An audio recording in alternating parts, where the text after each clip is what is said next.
जय हिंद विद्यार्थी मित्रांनो, बघा आपण त्या दिवशी काही मॅथ्सचे असेच व्हिडिओ टाकले होते बघा, बेसिकचे 2-3 गोष्टी. तर काही विद्यार्थ्यांचं असं म्हणणं होतं की सर एक बेसिक टू ऍडव्हान्स पूर्ण बॅच आम्हाला द्या. तर त्या अनुषंगाने आपण काय करत आहोत बघा, की बेसिक पासून तर ऍडव्हान्स पर्यंतचा एक व्हिडिओ बनवण्याचा प्रयत्न करत आहोत. तर बघा, आज सुरुवात करत आहोत आपण बेसिक पासून. आपल्या मॅथला काय आहे, संख्या आणि संख्यांचा प्रकार नावाचा चॅप्टर आहे, यापासून आपण सुरू करणार आहोत. तर तत्पूर्वी एक गोष्ट लक्षात घ्या की आपल्याला जेव्हा आता मॅथचा अभ्यास करायचाच आहे, आपण ठरवलाय, तर आपल्याला काही गोष्टी या आपल्या क्लिअर झालेल्या पाहिजे सुरुवातीला. बघा, तर काय करायचं आहे, 2-3 गोष्टी आपल्याला करून ठेवायच्या आहे चालू करायच्या आधी. तर बघा, पहिली गोष्ट आहे, तुम्हाला एकतर पाढे पाठ करायचे आहे. किती? 1 ते 30 पर्यंतचे आपल्याला पाढे पाठच पाहिजे. त्याच्यानंतर दुसरी गोष्ट आहे, आपल्याला वर्ग हे करून ठेवायचे आहेत. वर्ग आपल्याला 1 ते 30 पर्यंत वर्ग पाहिजे. आणि त्याच्यानंतर तिसरी गोष्ट आहे की घन आपल्याला पाठ करायचे आहे. 1 ते 20 पर्यंत घन पाठ करायचे आहे. ठीक आहे, फक्त आपल्याला या 3 गोष्टी आपल्याला पाठच पाहिजे. जेव्हा आपण मॅथचा अभ्यास चालू करणार आहे त्यासाठी पहिले या 3 गोष्टी आपल्याला क्लिअर पाहिजे.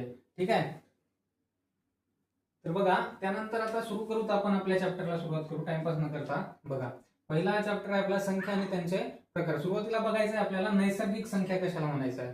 ठीक आहे, वेगवेगळ्या पुस्तकात वेगवेगळ्या प्रकारच्या डेफिनेशन आपल्याला पाहायला मिळतील, पण आपल्याला त्याच्याशी काही घेणं देणं आहे.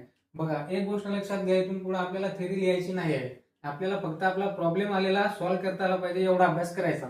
बघा, तर लक्ष द्या, काय की नैसर्गिक संख्या कशाला म्हणायचं.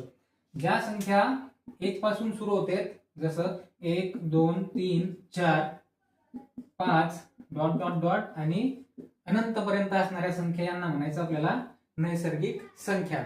ठीक आहे, कुठल्याच डेफिनेशन वगैरे काहीच लक्षात ठेवायचं नाही. फक्त एवढं लक्षात ठेवा की नैसर्गिक संख्या कशाला म्हणायचं, 1 पासून सुरू होणाऱ्या आणि अनंतपर्यंत आहेत त्या संख्यांना म्हणायचं नैसर्गिक संख्या. किंवा दुसऱ्या पद्धतीने असं लक्षात ठेवू शकता की ज्या संख्या आपण म्हणजे मोजू शकतो. ठीक आहे ना, जसं आता शून्य ही संख्या, काही लोकांना प्रश्न पडू शकतो, सर शून्य बी अंकच आहे, तर मग हा नैसर्गिक संख्या नाही आहे का. तर याला आपण नैसर्गिक संख्येमध्ये नाही गणत, कारण शून्य आपल्याला मोजता येते का. बघा, आपल्याला दुकानात जायचं, एखादी वस्तू आणायची आहे, आपण असं म्हणू शकतो का की मला शून्य काही एखादी वस्तू मागायची आहे तुम्हाला, जसं आता दूध मागायचं आहे, 0 दूध द्या असं म्हणू शकतो का. नाही, म्हणजे मोजू शकत नाही त्याला, म्हणून आपण नैसर्गिक संख्येमध्ये गणत नाही.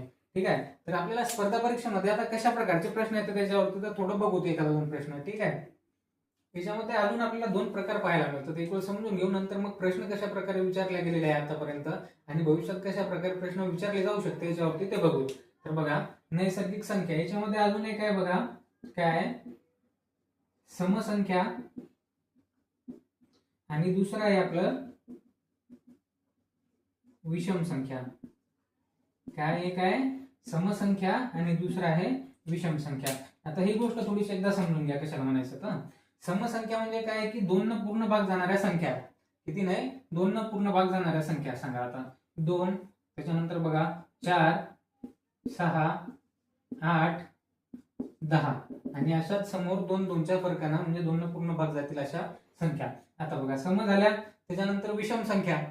विषम संख्या सांगा आता काय सुटलं इथं. बघा किती आहे, 1, 3, 5, 7, 9 डॉट डॉट डॉट जेवढ्या असतील समोर तेवढ्या. बघा, इथं काय म्हटलं आपण, समसंख्या कशाला म्हटलं, 2 न पूर्ण भाग जाणाऱ्या समसंख्या. इथं काय आहे, विषम संख्या म्हणजे 2 ने पूर्ण भाग नाही जाणाऱ्या संख्यांना, अशा संख्या काय आता विषम संख्या. आता थोडंसं समोर जाऊन याच्यावरती कशा प्रकारे प्रश्न येतात हे बघूया. तर बघा, एक गोष्ट अजून याच्यामध्ये अशी आहे की आपल्याला ओळखता येतील ना समसंख्या कुठली आहे आणि विषम संख्या. आता हे तर छोट्या छोट्या होत्या, समजा मोठ्याही जरी असल्या तरी बघा, एक गोष्ट लक्षात ठेवायची, फक्त अशी संख्या आता 137 संख्या पाहायचं, याला 2 न भाग जाते का. सांगा रे, शेवटी काय 7 आहे, जाईल तर 2 न भाग नाही जाणार, मग ही कुठली संख्या आहे, विषम संख्या. त्याच्यानंतर बघा, अशी 998 संख्या आहे, म्हणजे अशा किती मोठी संख्या असली तरी आपल्याला सांगता येईल ना की समसंख्या आहे का विषम संख्या. बघा, 2 न पूर्ण भाग जाईल का, तिथे एकच स्थानी 8 आहे, 2 न पूर्ण भाग जाते म्हणजे काय असणार आहे, समसंख्या असणार आहे. या गोष्टी आपल्याला कळायला पाहिजे. ठीक आहे, आता बघू प्रश्न नेमके कशा प्रकारे विचारले जाऊ शकतात. तर बघा, हा प्रश्न आपल्याकडे आपल्याला बघायचं, नैसर्गिक संख्यांची बेरीज. काय रे की 1 ते 10 पर्यंतच्या नैसर्गिक संख्यांची बेरीज, अशा प्रकारचे आपल्याला पोलीस भरतीला प्रश्न पाहायला मिळतात. तर बघा, एक छोटीशी गोष्ट समजावून सांगतो. बघा, इथं काय करायचं आपल्याला, इथं पुस्तक जर उघडून बघितलं आपण तर काय आहे, अशा प्रकारचा एक फॉर्म्युला दिलेला आहे आपल्याला. काय आहे, n × n+1/2 नैसर्गिक संख्यांची बेरीज काढण्यासाठी. पण मी म्हणतो हा फॉर्म्युला आपल्याला वापरायचा नाहीये. याचं कारण सांगतो काय. आता ठीक आहे, आपण काय 3 गोष्टी बघितल्या इथं. काय काय बघितलंय? नैसर्गिक संख्या बघितल्या, समसंख्या बघितल्या आणि विषम संख्या बघितल्या. तर या तीनही गोष्टींसाठी यांनी काय केलंय, पुस्तकामध्ये 3 वेगळे फॉर्म्युले दिले आहेत. जसं तुम्हाला विषम संख्यांची बेरीज काढायची n², त्याच्यानंतर समसंख्यांची काढायची तर काय म्हटलंय, n म्हणजे शेवटची संख्या आणि त्याच्या समोरची संख्या यांचा गुणाकार. अशा प्रकारचे वेगवेगळे फॉर्म्युले दिले आहेत. एवढ्या गोष्टी आपल्या लक्षात कशाला ठेवायच्या?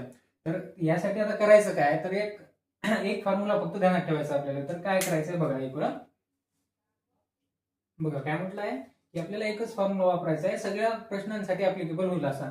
तर काय करायचंय बघा, तो n वगैरे सोडून द्या, काही लक्षात नाही ठेवायचं. काय करायचं आता बघा, पहिली संख्या घ्यायची आहे. सुरुवातीला काय लिहायचं आपल्याला, पहिली संख्या. पहिली संख्या प्लस शेवटची संख्या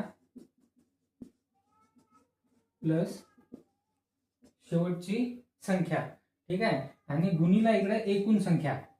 काय करायचं आहे, एकूण संख्या भागिले 2. फॉर्म्युला समजून घ्या.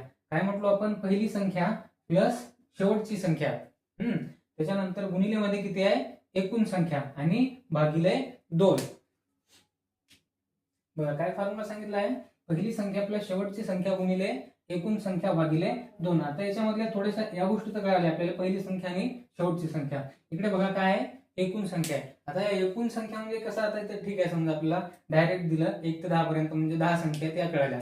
पण जर आता मधून संख्या विचारल्या तर त्यावेळी आपल्याला एकूण संख्या कशा काढायच्या हे लक्षात घ्यायचं, ठीक आहे. म्हणजे फॉर्म्युला एक वेळ आपल्याला समजला पाहिजे. काय काय म्हटलं तुम्हाला, एकूण संख्या काढायची आहे. एकूण संख्या काढायची आहे. एकूण संख्या काढताना काय लक्षात घ्याल की शेवटची संख्या बघायची आपली कोणती आहे. काय, शेवटची संख्या किती आहे, 10.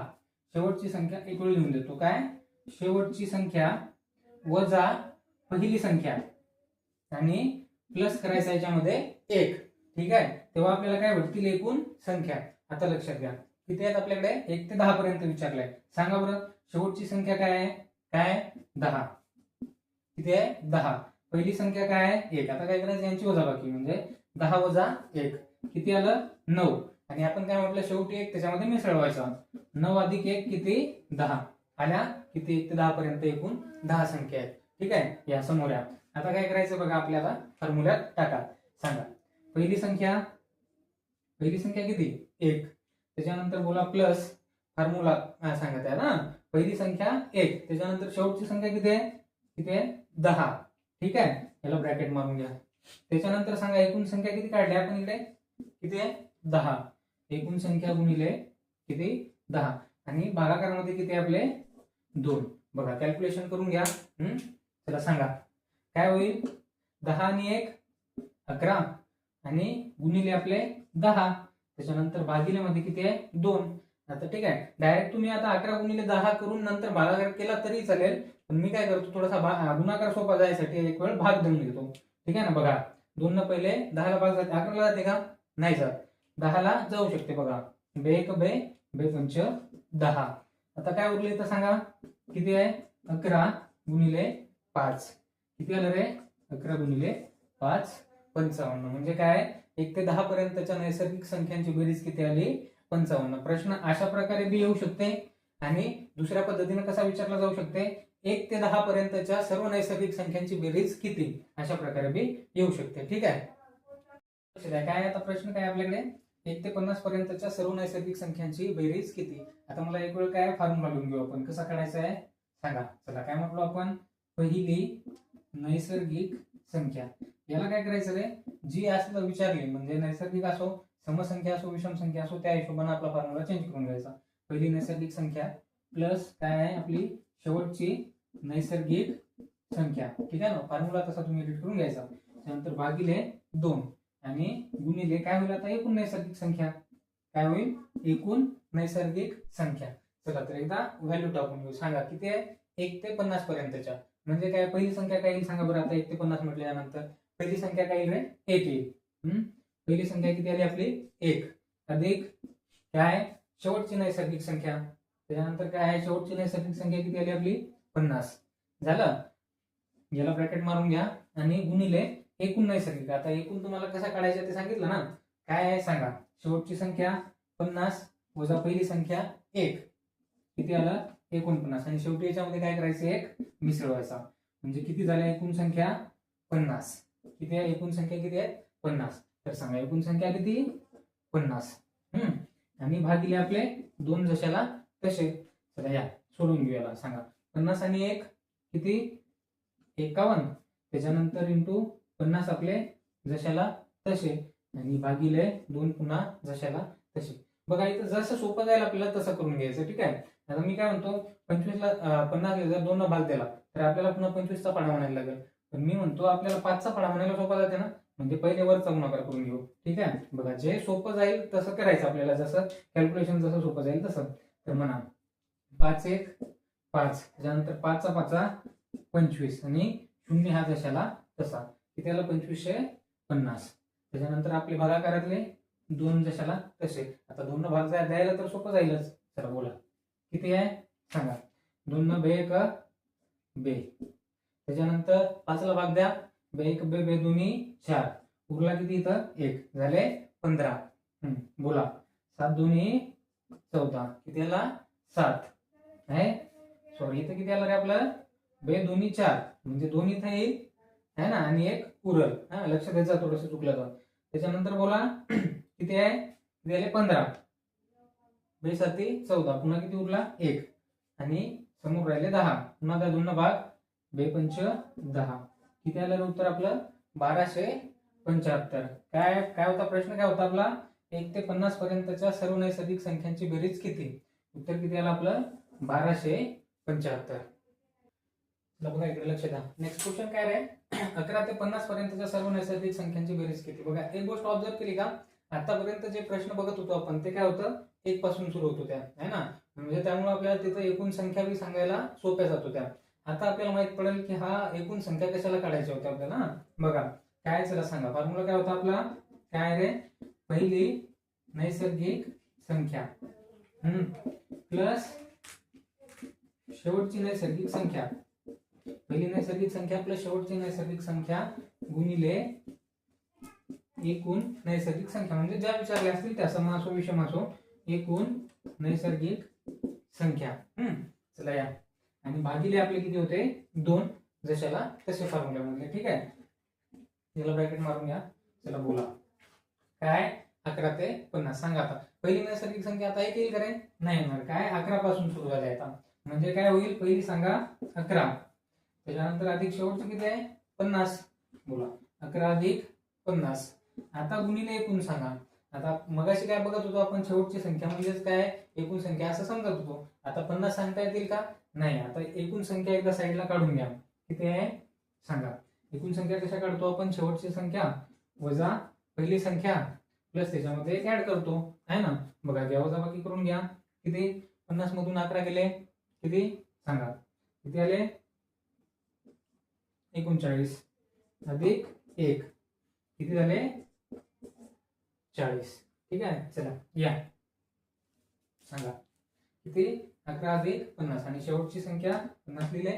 त्यानंतर एकूण संख्या किती आता 40. बघा तिकडे काढले ना बघा ना. आणि भागिले किती 2 जशाला तसे. याला समोर एक वेळ सोडून घेऊ बघा.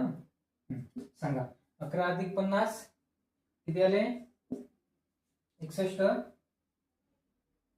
गुणिले एकूण संख्या आपल्या 40 आणि भागाकारातले 2. ठीक आहे. चला या इकडं सांगा समोर. आता काय होईल इथं काय 2 ने 61 भाग जाईल का नाही जाणार कारण वर विषम संख्या आहे. विषम संख्येला 2 भाग जाते का नाही जात. बघा आपण इकडे आहे ना 40 ला भाग देऊ शकतो देऊन घ्या. बे 1 बे बे दोन्ही 4 किती आले 20. सांगा आता काय उरलं 61 गुणिले 20. गुणाकार करून घ्या. त्या शेवटी 0 आहे म्हणजे सोपं जाईल. बघा 2 ना गुणून घ्या. काय करता बे 1 बे आणि बे 1 12 आणि आपला 0 जशाला तसा. बघा किती आलं रे 1220. किती 11 ते 50 पर्यंतच्या नैसर्गिक संख्यांची बेरीज आहे 1220. बघा इकडे लक्ष द्या. काय झालं आपण आता नैसर्गिक संख्यांची बेरीज बघितली. आता काय 2 टॉपिक त्याच्यामध्ये अजून बघितले होते समसंख्या आणि विषम संख्या. त्याच्यावर अशा प्रकारचे प्रश्न येऊ शकतात. बघा काय 1 ते 20 पर्यंतच्या सर्व नैसर्गिक समसंख्यांची बेरीज किती. काय प्रश्न समसंख्यांची बेरीज किती. हाच प्रश्न दुसऱ्या पद्धतीने कसा विचारू शकते असं बघा 2 अधिक 4 अधिक 6 अधिक डॉट डॉट डॉट अधिक 20. म्हणजेच काय झालं सेमच अर्थ झाला ना. किती 1 ते 20 पर्यंतच्या, मला सांगा एक ही समसंख्या आहे का नाही, म्हणजे जाणारच ती 2 पासूनच सुरू होणार आहे ना, 2 आणि शेवटची किती आहे 20. ठीक आहे, चला बघा आता सांगा आपला फॉर्म्युला काय होता पहिली, आता नैसर्गिक लिहू का रे, नाही आता काय लिहू, पहिली आपली समसंख्या, काय आहे पहिली समसंख्या प्लस शेवटची नैसर्गिक समसंख्या, आणि इकडे गुणिले एकूण समसंख्या, काय एकूण समसंख्या आणि भागिले आपला 2. तुम्हाला काय वाटलं फॉर्म्युला चेंज करायचा नाही, आपल्याला एकाच फॉर्म्युला जायचं शेवटपर्यंत कॉन्सेप्ट न बघा. ठीक आहे, चला सांगा आता किमती सांगा. एक वेळ काय करू आपण एकूण संख्या काढून घेऊ. हा सांगा एकूण संख्या काढताना काय, शेवटची संख्या किती आहे 20 आणि पहिली संख्या काय आहे 1, किती होईल 20 वजा 1, 20 वजा 1 19 प्लस अधिक 1 किती आहेत रे, एकूण संख्या किती आहे मला सांगा 20, किती झाल्या आपल्या एकूण संख्या 20. पण या ज्या संख्या काढल्या या काय आता नैसर्गिक संख्या आहेत, एकूण नैसर्गिक संख्या. आपल्याला पाहिजे काय रे, काय पाहिजे आपल्याला समसंख्या. ठीक आहे, आता मला सांगा एकूण संख्या किती आता 20 संख्या येतात, म्हणजे काय असतील 10 सम 10 विषम आहे ना. ठीक आहे, चला 10 सम आणि 10 विषम. इकडे अजून एक गोष्ट ऍडव्हान्स मध्ये लक्षात घ्या रे, काय बघा आता इथं जर काय समसंख्या आली 2 भाग पडले, ठीक आहे, म्हणजे सारखे सारखे भाग पडले दोन्हीकडे बी. पण ज्यावेळी समजा इथं आता 21 आलं किंवा 23 आला अशा संख्या आल्या, तर त्यामध्ये काय करतो आपण माहिती आहे का, म्हणजे जो एक उरला, आता समजा इथं जर 21 आला असतं तर काय केलं असतं आपण 10 चे भाग पाडले आणि जी ही एक संख्या उरली असती शेवट, ही संख्या कुठं मिसळवायची असते बघा, जी आपली पहिली संख्या आणि शेवटची संख्या आहे. म्हणजे जर आता इथं पहिली विषम संख्या आहे तर आपण विषम संख्येमध्ये मिसळवली असती, आणि जर इथं 2 पासून सुरू झालं असतं तर आपण ही संख्या कशामध्ये मिसळवली असती, समसंख्यामध्ये मिसळवली असती. ठीक आहे, बघू तसा प्रश्न आल्याच्या नंतर एखादा. आता इकडे लक्ष द्या, काय पहिली समसंख्या सांगा किती आहे 2 अधिक शेवटची समसंख्या किती आहे, शेवटची 20, त्याच्यानंतर एकूण समसंख्या बघा सम आणि विषम, सम विषम 10. ठीक आहे ना, चला सांगा किती 10 आणि भागिले आपले 2 फॉर्म्युले जशाला तसे. चला सांगा आता 20 अधिक 2 किती 22 गुणिले आपले 10 जशाला तसे आणि खाली आपले 2 भागिले जशाला तसे. आता सांगा रे बघा, आता एवढ्या वेळ काय होत होतं एका संख्येला भाग जात नव्हता, आता इथं तुम्ही दोनही संख्येला भाग देऊ शकता. ठीक आहे, तुमची मर्जी, तुम्ही कशाला द्या. मी देतो 22 ला, 11 गुणिले 10 काय उरलं 11 गुणिले 10. चला सांगा पुन्हा 11 गुणिले 10 किती 110. किती आली रे बेरीज आपली 1 ते 20 पर्यंतच्या सर्व नैसर्गिक समसंख्यांची बेरीज किती आली 110. ठीक आहे, चला बघा वाचा प्रश्न वाचा, काय 2 ते 30 पर्यंतच्या सर्व नैसर्गिक काय विचारला आता विषम संख्येची बेरीज किती आहे ना. बघा आता माहिती आहे ना, वेळोवेळी तुम्हाला तसं लिहून द्यायचं काम नाही पडणार, दुसऱ्या पद्धतीने कसं विचारलं आहे. ठीक आहे, लक्षात आलं तुमच्या. तर सांगा आता बघा काय आपला फॉर्म्युला काय सांगा, पहिली आता मागे सम होती, आता इथं काय आहे विषम संख्या, पहिली विषम संख्या प्लस काय येईल शेवटची विषम संख्या गुणिले एकूण, आता काय नैसर्गिक लिहू का नाही, एकूण बी काय असणार आहेत आपल्या एकूण विषम संख्या आहे ना. बघा आणि खाली काय असणार आहे भागिले 2, आपला फॉर्म्युला जशाला तसा. आता सांगा रे आतापर्यंत काय होतं माहितीये का, मागच्या आपण एक्झाम्पल मध्ये काय बघितलं, इथं पहिली बी कोणती होती, जे विचारलं होतं तीच संख्या होती. आता इथं काय आहे बघा 2 ही विषम संख्या आहे का नाही, मग आपल्याला 2 घेता येईल का पहिली संख्या, नाही घेता येणार, काय म्हणते विषम संख्या विचारली आहे. आता मला सांगा 2 नंतर येणारी संख्या किती आहे रे, किती आहे 3, 3 ही विषम संख्या आहे ना, मग घेऊ शकतो बोला. आणि शेवटची काय पाहिजे आपल्याला विषम संख्या पाहिजे, शेवटची संख्या किती आहे 30 आहे. आता 30च्या नंतर जाऊ शकतो का आपण, पुढे नाही जाऊ शकत, कारण आपल्याला लिमिट दिली आहे 2 ते 30 पर्यंतच्या विचारल्या आहे, म्हणजे आपण समोरची नाही घेऊ शकत पण मागची तर घेऊ शकतो ना. म्हणजे सांगा 30च्या पहिले काय आहे 29, म्हणजे पहिली विषम झाली आपली 3 आणि शेवटची विषम झाली 29. ठीक आहे, हे कळालं ना. आणि आता या किती एकूण विषम संख्या, आता एकूण काढून घेऊ पहिले. एकूण कशा काढायच्या सांगा रे, शेवटची संख्या वजा पहिली संख्या काय आहे 2. चला बोला 30 वजा 2 किती 28 आणि शेवटी काय सांगितलं होतं आपल्याला 1 ऍड करायचा आहे. आता किती झाले एकूण संख्या किती झाल्या मला सांगा 29. आता अवघड झालं ना सर, मग काय करता, 28 पकडा, 2 ग्रुप करा 28 चे, काय झालं 14 सम आणि 14 विषम. 14 दोन्ही किती झाल्या 28. पण एक तर उरली ना मास्तर, एक उरली ना. आता हे एकचं काय करायचं बघा. एकचं काय करायचं, पहिली संख्या सांगायला कोणती आहे, सम आहे का विषम आहे. काय दिसते आपल्याला इथं, समसंख्या दिसते. 2 आणि 30 या दोन्ही समसंख्या आहे. मग हा जो एक असेल, एक संख्या उरलेली असेल शेवटची, हे कशामध्ये जाईल, आपल्या समसंख्यामध्ये ऍड होईल. ठीक आहे, या बघा समसंख्या 14 आणि विषम संख्या 14. आता समसंख्या किती होतील, ही एक इथे ऍड झाल्यावर सम होतील आपल्या 15 आणि विषम होतील 14. ठीक आहे ना. बोला आता आपल्याला काय पाहिजे याच्यातलं, विषम संख्या. विषम किती आहे आता 14. त्याच्यानंतर भागिले 2 आपले जशाला तसे. चला या बघा करून घेऊ कॅल्क्युलेशन. सांगा 29 अधिक 3. बोला 29 अधिक 3 किती, 32 गुणिले 14 आणि भागिले आपले 2 जशाला तसे. बोला आता 2 भाग दोन्हीकडे जाते, कुठे द्या, जिथं सोपा पडेल तिथं द्या. बोला तुला गुणाकार सोपा केला पाहिजे, 7 न गुणाला सोपं जाईल ना 14 पेक्षा, मग यालाच देऊन घेऊ. बोला बे 1 बे 7 14. बोला काय उरला का 32 गुणिले इथं काय उरलं 7. चला गुणाकार करून घ्या. गुन्हा 7 नाही इकडे, 32 चा पडायचा असेल तर 32 चा म्हणा. नाही येत आपली गरीबा गोरगरीब जनता इकडे या, 7 न चालू द्या. बोला 7 1 7 7 2 14, 14 चा 4, हातचा आला 1. त्याच्यानंतर 7 त्रिक 21 आणि हा 1 किती आहे 22. काय उत्तर बघा 224. काय उत्तर आहे, 2 ते 30 पर्यंतच्या सर्व नैसर्गिक विषम संख्यांची बेरीज किती आली 224. बघा या पद्धतीने काढता येईल सगळे. आता काय करायचं माहितीये का, इथल्या व्हॅल्यू बदलून टाकायच्या आणि सराव करायचा. याच्यावर जास्तीत जास्त प्रश्न सोडवण्याचा प्रयत्न करा. जिथं कुठं अडचण आली तिथं विचारा, त्याच्यानंतर घेऊत आपण. बघा समोरचा टॉपिक आता पुढच्या लेक्चरमध्ये कव्हर करू. धन्यवाद.